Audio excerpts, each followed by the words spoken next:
腾腾的馒头出炉，张口之前，别急，有附带乐趣。尽量大力按都没有关系。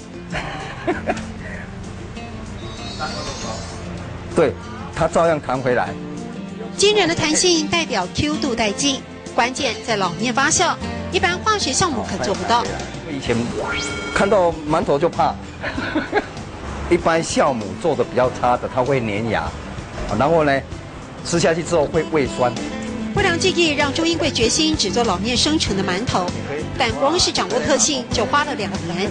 一定会酸，而且你隔天就是会很伤脑筋，到底有没有馒头可以吃？我现在跟他相处得很好。要10个小时2次发酵，才有饱满的馒头上架。周英贵坚持慢工才有品质，带着做的妻子对丈夫的拼劲忍不住为词。有噶，你有听到太太的抱怨吗？有抱怨很久了。太太说什么？老面是她的什么？情人。为什么？因为他重心都在老面啊，他根本就不会在。有时候他好像都不看我们一眼，都在看老面而已。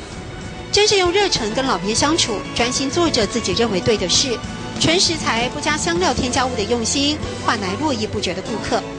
对不对？我们看到这个包对不对？包子，然后还有 mantel 馒头。我想问啊，好吃的朴素黑马鸡，好吃的秘诀诀窍是什么？笋素工啊，笋素工，纯手工的，还有用肉面。肉面做，肉面就是用老面，这一定很重要，对不对？众爱坚持到底，总是知易行难。老板用别人2倍以上的时间和精力，扎扎实实的做，也换得客人口中扎扎实实的口感。好吃嘅朴素黑马鸡，笋素工。好吃嘅朴素黑马鸡，笋素工。